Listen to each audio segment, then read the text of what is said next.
Hi guys, I'm Gabby and welcome to my channel. This video is part 2 of the first video I did, Why Did We Marry Our Ghanaian Husbands? I'm doing an interview with my friend Shalanda. If you haven't checked out that video, please pause this one and go back and watch that one first and then come back to enjoy this one. Okay guys, me and Shalanda are continuing our conversation. Let me see. All right. What advice would you give to someone who's considering dating or marrying a foreigner? Do you have any advice for them? My advice would be open-minded. I think everyone have stereotypes of any type of nationality. My husband had his own stereotypes of me. I didn't have any stereotypes of him because I only dated Africans. It's like once I moved from Alabama to Georgia, and then I became introduced to the African community, and I saw how they were providers. I saw how they were caretakers. I saw how they honored the Black, and they just honored women in general and how they treated women. I was like, I want to be a part of this. I'm African and I'm not going back. I did not have experience dating Ghanaians. I think my husband's the first Ghanaian that I ever dated and ever met. And they are a very friendly people. I mean, they remind me of Southern people because their hospitality is out the door. Everyone's going to speak to you when they walk in a room. When we went and lived there, when we stayed there for 30 days, and I had the real experience. We were riding on trotros and everything. And so if a woman would get on the trotro with multiple kids, these men who did not know her, complete strangers, they're going to get off the trotro. They're going to help her get the kids off the trotro. They're going to unload her bags, and they don't even know this lady because that's how they view their women. They have a love for them. Everyone is their mother, their sister, their aunt. They view them as that. So it's just that hospitality, that generosity. And then if you're someone's eating, they always say you're invited. You know, I don't subscribe eating with strangers with my hands. But the fact of the matter is that they invited me to eat a meal with them. Yeah. So most definitely, I would say be open-minded and just experience stuff. Your culture is different. The reason why you don't think it's different because you've been raised in it. But to someone who haven't been raised in it, it's different. So just be open-minded when you're dating someone of any nationality in Africa, because Africa is very diverse. Even within a particular region, because my husband is Ghanaian, but it's the English is second language, but it is surrounded by francophone countries, which are French-speaking countries. So that makes them different. So I don't like to put Africa in one bag because it's a very diverse continent with 52 countries. Yeah. And people are very different nationality. I mean, different religions, different skin colors, different everything. So we can't put them all in, one bag. So definitely have to be open to learning new things, basically, because they're going to do things a little bit different. You get to learn more about another culture. What else would I say? It's no different than dating someone else. The only thing is you have a different background. Maybe you kind of can look at it as when you're in a different household, you may have been raised differently. It may be some things that your family does that another family doesn't do, but you're still human. You still got the same blood running through you. The only difference is, it can be like religious things, beliefs maybe a little bit different, but just be open to those things. I guess the biggest thing would be the communication piece. That may be an issue. If there's a different language barrier, that may be an issue, and the communication can cause misunderstandings. That's probably something you're gonna have to deal with a lot. But outside of that, it's no different than you're dating a human. It's no different. And I would like to add to that, because you said something very key, the misunderstanding. Make sure you leave any conversation with an understanding. And my husband, even though it kind of gets on his nerves, I will ask him, what did I say? Because I want to make sure you heard what I said. Right. Because he is something as simple as this: I'm coming. And when he actually said I'm coming, that means he's going. And I'll be like, I'm talking in the house. I'm thinking he's in the house. He's gone. Yes. So you want to make sure that understanding piece is nurtured. Yes, most definitely. That you got to ask a couple of times, like, what did you mean by that? Explain that to me. Well, what do you think I meant? Tell me before the activity takes place, because it can cause problems, because honestly, it's just a misunderstanding. And in the beginning, that was the cause of 95% of the arguments, was because we misunderstood what the person was saying. We both speak English, but some of our words have different meanings. Like you said, the coming, which really is going. Like, it can be misinterpreted. Like, he takes a toll thinking you're being disrespectful when you're not. Certain words and terms. Girl, using that left hand. Using that left hand. And it just, it was like, okay. So I'm just like, let me put it behind my back. Okay. That left hand. If you don't know, that left hand is a sign of disrespect when you're eating. It can be you extend it to somebody. You shouldn't do that. Because that left hand is used to clean their bottoms and all of that. So that left hand. So once again, you have to understand. Yes. Take your time to explain yourself, because most, like I say, you thinking you're saying one thing and they're hearing, interpreting it totally different. So you have to just be patient, have time to really get to understand what the person is saying. So communication is key, definitely. And I remember, I would recommend a counselor, because even in the pandemic, I feel as though there was a little more stress, during that time. And I was like, God, what do I need to do? And I was led to a scripture: in a multitude of counselors, there is success, or there is triumph, or something. So I just went online. I said, most importantly, because I know husband is not my husband. English is not my husband's, best language. So I need someone who speaks Tree and English to make sure that he understands. And I need someone that understands his culture. So I end up going online looking for a Tree counselor. I end up finding a women's ministry, because I wanted to be biblical, because I am a Christian. I am a believer. So I wanted to make sure they use the word of God when they're talking to us.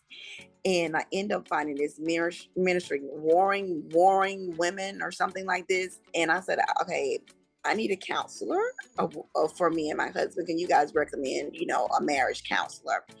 So they end up finding or introducing us to this lady who's Ghanaian, and she actually lives in America. And she had lived in America, I think, for over 30 years. So she knows American culture. She knows Ghanaian culture. She's married to a Ghanaian man, and she speaks Tree. So she was able to speak to Daniel in his language and speak to us. When I tell you, she was a lifesaver in our relationship. And we could just call her anytime. Miss Agnes, Mommy Agnes. I might need her number. We could just call her like anytime, and talk to her about what was going on. And she like, Michelle, now in our culture, we don't do this and da da da da. And I'm like, well, he need to change his culture, because this. And she's like, come, okay. And then she would talk to him, and then she would talk to him in Tree or whatever or whatnot. And then she would tell me what she's saying, to him. And then she would advise him or whatever. And she was a lifesaver, like seriously. Also, get someone who understands both the cultures, so they can be a sounding board, because it's not good that you go tell your family and he goes tells his family, because the family is not gonna like either of the people. Because you got to think about it. You're going to get over it, but they're not going to get over it, because you done already ruined his name, how terrible a person he is, what he did to you, and vice versa. He done told them. So you want to keep what's happening within your marriage. And I always tell people that, I don't know why they come to me for marriage advice, but I'm still young in the game. But I was like, you are your spouse's first prophet. You're your children's first prophet. Whatever you tell them, they believe you. So if you tell them you ain't crap, you're never not gonna be anything, they're gonna believe you.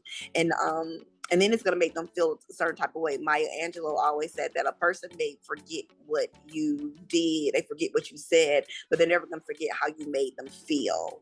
So I'm always speaking words of affirmation into my husband's life. So I think, so once again, seek counseling. If you speak a different language, you feel that you can understand, get someone who can explain, you to each other. Because sometimes I'm like, is this really a part of your culture? This doesn't make any sense. You know what I mean? But then the lady would be like, this is a part of our culture. We don't do this. I know we would be somewhere and he'll tell somebody he's somewhere else. I'm like, that's a lie. I'm like, were you lying? And I'm like, are you lying to me? Were you lying to me all the time? And she's like, no, Michelle, we do that. We don't tell people where we really are. That's just a part of our culture. I'm like, that is a lie. I was doing the same thing. I think that's awesome that y'all found someone that's from Ghana that speaks Twi. It's Twi, right? Twi. Yeah. Because they understand, that definitely will help. Because we went to a Black woman, African American woman, and my husband did not gel well with her at all. She didn't understand, because most Africans talk loud. They raise their voice because they're trying to get their point across, not because they're angry, mad or upset. And she didn't understand that. Definitely having someone who understands the culture definitely is needed. So that's an excellent point. That's something that I think I need to try. Look, I'll give you her. I'll shoot you her information, because she's such a sweet lady. All right. Did you ever envision yourself being married to a foreigner? And do you believe it was predestined to happen, or that there's a purpose for you marrying interculturally? Yes, I knew that I was going to marry someone internationally. I think it's my inquisitiveness. And also, I told you that I had my experience with African men moving to Georgia, and immediately once I dated an African, I never went back. It's like my search continued, and I'm like, I look like, are they African? Like, if they not African, I'm not interested. And that was even my prayer. I asked God. I was like, please send me a midnight Black African man, so black that I can only see his eyes, around his eyes and his teeth in the dark night. My husband's not that black, but he's black. But when he would. I believe that me meeting Daniel was something that God had formed, before the foundation of the world. Because why in the world would, on my last day of my vacation, I meet this guy? Like, why? And then why would we develop a long distance relationship? And mind you, I told them, I was like, I was dating like 5 different people at one time. Like, I was like, I'm like, wait, I gotta take my options out. He was the last man standing. And mind you, 2 of those men were in Atlanta, and another 2, they were, online, because I was doing online dating and whatnot. And he was the last man standing. So of course it was predestined for us to be together, as a couple. And once again, just us gelling so well, like, even though we are complete opposites, the fact of the matter that we gel so easily. We just gel so easily. And once again, I think God just created him for me, because he knew that I needed this type of person in my life. Not that he completes me, but so that I can learn the lessons that I need to learn to become the truest, fullest expression of myself, which I'm still on that journey of becoming the best version of myself. And as I stated earlier, your spouse is one of those people that help you on that journey to become that person that God has ordained you to be. As a believer, that we're supposed to manifest the kingdom of God while we're here on earth. And I believe us being together, there's going to be something that we're going to do for the kingdom of God while we're here on earth. If it's making Ghana a better country, I had already told him, because he's not a big believer in reading. I said your legacy is going to be, we're going to plant libraries all over Ghana. And it's gonna be The that's one of the things that I desire to do. Because I feel as though when the people are educated, the Bible says, "For the lack of the knowledge, my people perish." So when people are educated and they're equipped with the knowledge, they're able to do something with that knowledge. So I would like his legacy is to build free libraries, across Ghana, beginning in his village, in his home state, Kumasi. Kumasi. Okay, cool. I didn't ever envision it because I came from a small town, country girl. Me too, girl. Tuscaloosa, Alabama. South Carolina, country girl. So not much diversity. But when I went off to college, I met like people from different places. One of my roommates has Caribbean background, so I started meeting more people outside of me, like people, just meeting different people from different cultures and stuff. But I dated like mostly like Caribbean people, never African. So my husband was the first one, but that wasn't something that I envisioned for myself. However, I do believe that there is a purpose, and I do believe it was like you say, God has intentions and for you, a purpose for you. So I believe that he knew what I needed. My husband, like you said, he doesn't complete me, but he does provide that support that I need to ground. I'm very indecisive. He's very decisive. So I know I can go to him to, like, he's always going to, I guess it's just a masculine thing, a man thing. They figure things out. They're fixers. They fix things. So I know if I could go to him, he'll be able to help me think it through and find a solution for it. So we kind of like just balance each other out, and it works. It makes sense. It just does. But honestly, I'm the opposite. I'm the problem solver. And I'm trying not to be that person. I'm really trying to embrace my feminine energy and step back. I'm always want to have my hand in it. I always want to be in control. Lately, I've been telling him, I was like, babe, you do the finances. So I'm just like, I'm always, doing the finances.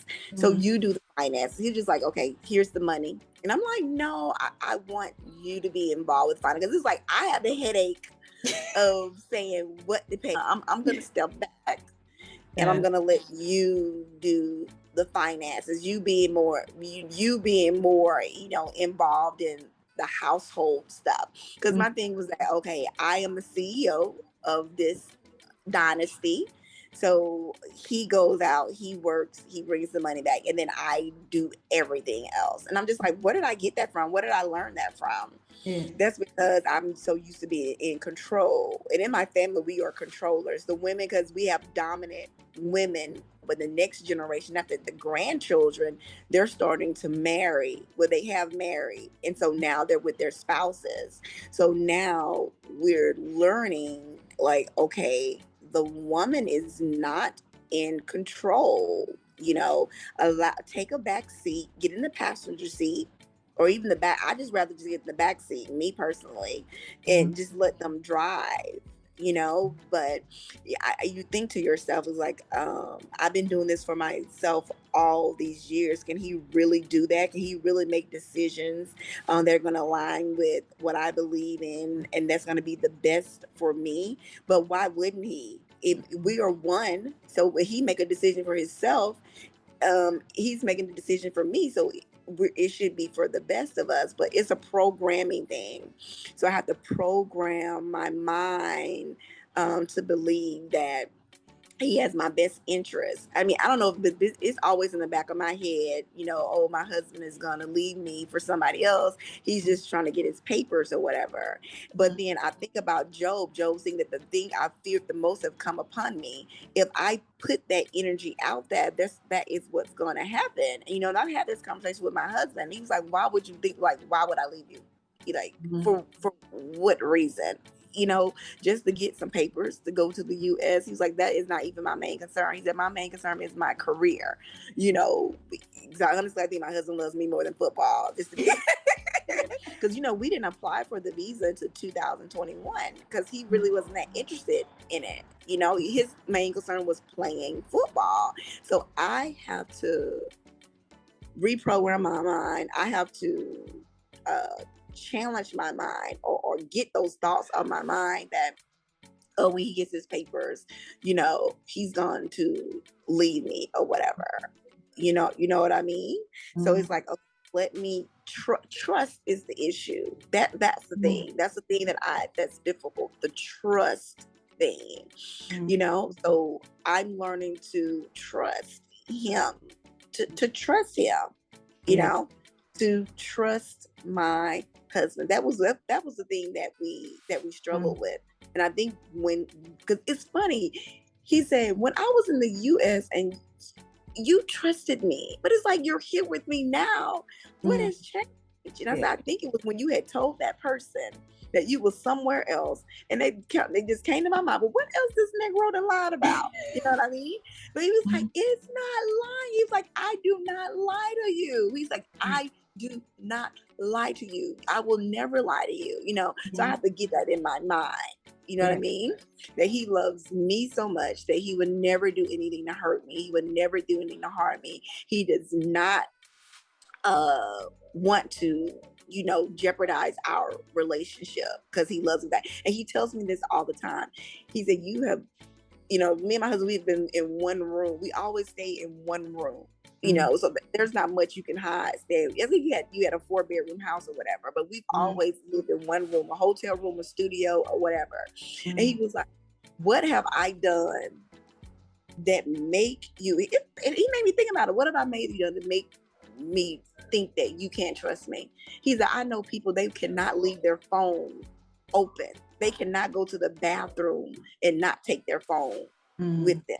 You know what I mean? You have full access to everything. You know everything. What have I given you to make you say that you cannot trust me? And I had to think about that. Mhm. It was like, I bring you everything. I bring you the whole salary. You get Mhm. everything. It's like, Mhm. what? Mhm. So it's like my mind. It's my mind. You know what I Mhm. mean? And it's just me being honest with myself. Like, yeah, I can be difficult. And then, like, and I'm get to this place, like, I don't want to be that difficult that he makes a decision like, okay, I don't want to be with her. I don't want to be with her Mhm. anymore. What can I? It's not that I'm walking around on eggshells, but Mhm. it's just that me bettering myself so he doesn't have to make that decision. But he tells me all the time, he was like, he tells me, he's like, you changed, because he's like, if I would have done this in the past, it would have been it would be a whole nother situation. But he was like, you have changed. So that lets me know that I have become a better person Mhm. while married him. Once again, he does not complete me. He just Right. sheds the light on the things that need to be tended to. Listen to what you said, having that counselor being able to affirm what he said about when you thought it was lying, it really is a cultural thing. And Mhm. having that reaffirm probably helped as well. But Mhm. I can, that's a concern that anybody going in this type of relationship will have is what's the intentions? Because that's like something probably the first thing people are going to think about. Your family, your friends, what are the intentions? Is it for a green card? Is it that? My thing is when you go into any relationship, regardless if the person's from here, from not or not, you're gonna have to trust. You don't really know anybody's true intentions. It's their actions. They're gonna have to show you who they truly are, and you're gonna have to have that trust and believe that good things are going to happen. And like you say, if you harbor onto bad things, you can speak stuff into existence. So you just got to make a decision, kind of like what my sisters told me, because I kind of had the same concerns. Like, once I found out he was from Africa, like, what's really going on? What is this? She had a conversation with him. She's like, I really like him. I guess she saw those things that I saw too. The um, decisiveness, the leadership, just having a conversation, she could see those things too. And she's like, my sister is not an easy person she's one of those hard people. Convinced. You're not going to get over on her. And for her to say she liked him was really turned the light bulb on in my head. I was like, She's like, okay, listen, either you got to make a decision. Either you're gonna give him a chance, or you just gonna let it go. Don't waste. Why are you wasting this man's time? Like, make a decision. If you don't want to deal with it, let him go. So I was like, okay, let me just see what happens. Let me just give him a chance. So that's when I started to like really getting to know him, and just seeing where it goes. And again comes in, are you going to give this person this trust? You can't look at their actions, because anybody can. You don't know. You just have to trust that person. That is exactly. And then I told him to read this book called Success Principles. It's like, take 100% responsibility for your life. You made a choice. You stick with the choice that you made. If it don't pan out, okay, I did it. Let me move on. It's kind of difficult. I know people see it as difficult, when it comes to relationship, because you put your time, you put your energy, you put your emotions in it. But once again, it's just another choice that you made in life, and it could be a good choice or a bad choice. And your thing is, what did you learn from that choice, and then how are you going to grow from that choice? Right. That's a good one. Yeah, that's basically it. That's basically it. I think we all have intuition. We know if there's something there, you'll see it. Just like I said, actions. You just watch the person's actions, and if you see red flags, you have to pay attention to those things. Like, yes, red flags. You have to pay attention. The red flag. So it's just making a decision, paying attention to the actions, and then you're going to have to decide if you're going to have that trust. Is it a possibility things can go left? Yes, but that's a possibility with any relationship, regardless of what it is. So are you both willing to work it out if it does go left? Are you willing to say, okay, how can we solve this? How can we have a middle ground when it comes to this situation? And I think with marriage, you have to use conflict resolution.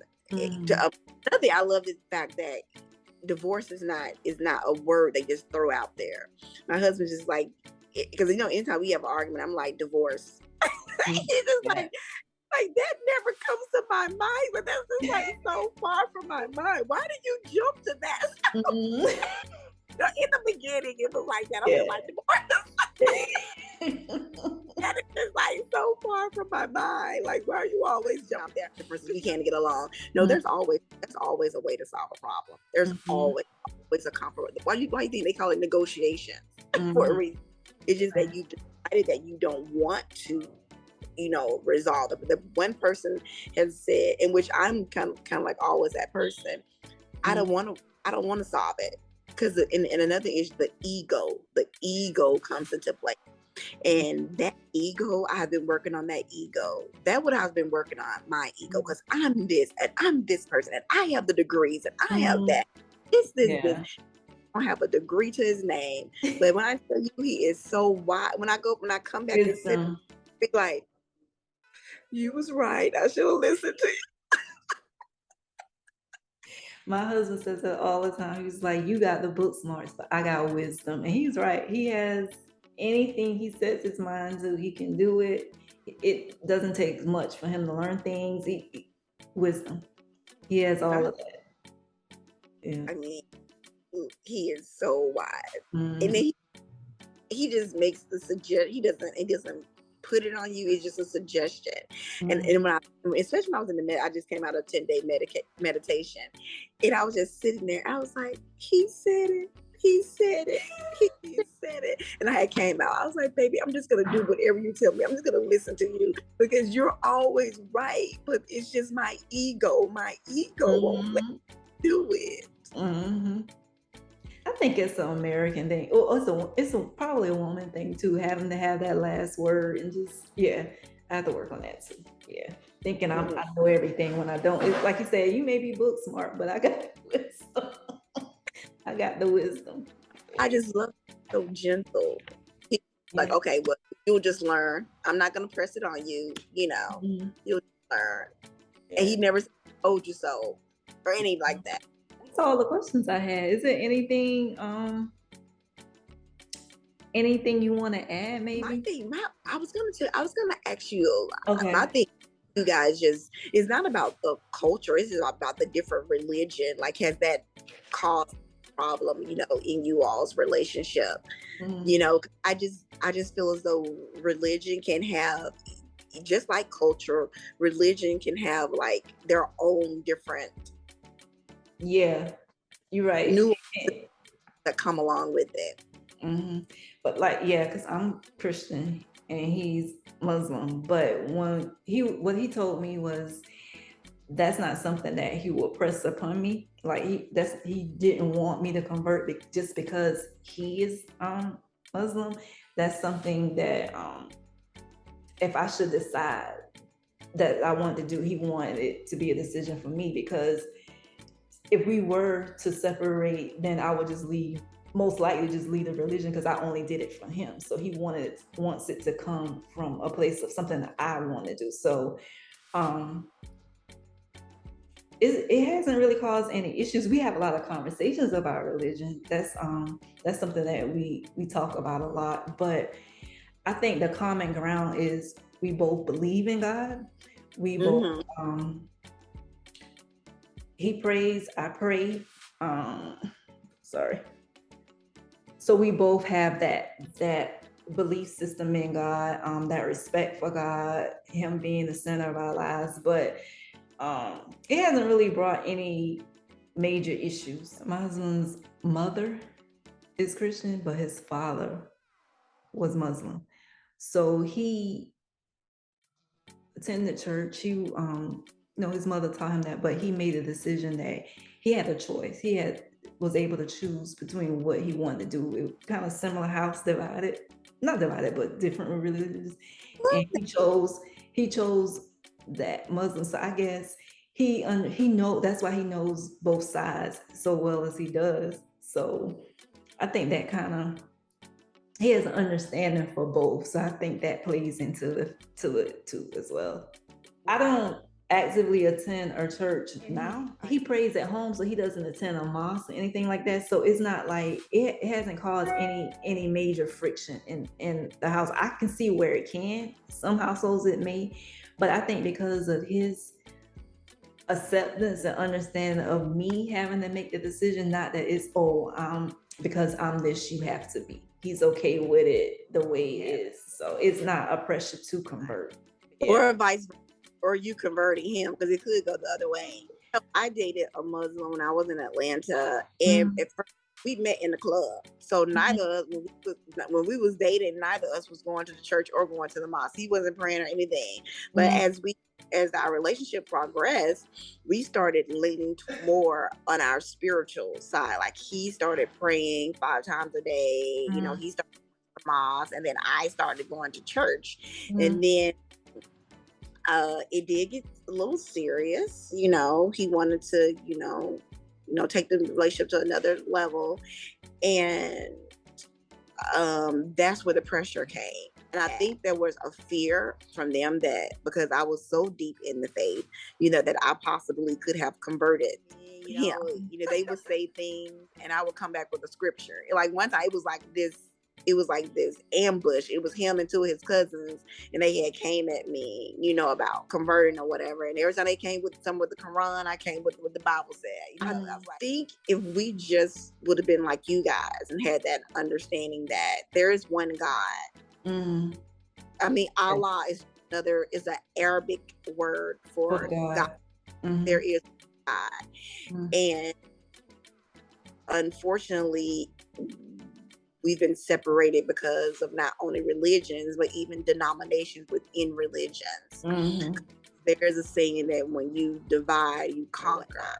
So what if we all spoke the same language? What could the world accomplish? But because there's so many divisions based on our gender, divisions based on our race, divisions based on our nationality, divisions based on our religion, instead of just seeing all of us as humans. Because the point of the matter is, if you were to put a dagger in my heart, put a dagger in someone of an Asian descent's heart, put a dagger in someone of Anglo-Saxon heart, the point of the matter is we're all going to bleed, and we're all probably gonna die, if we don't get the help that we need.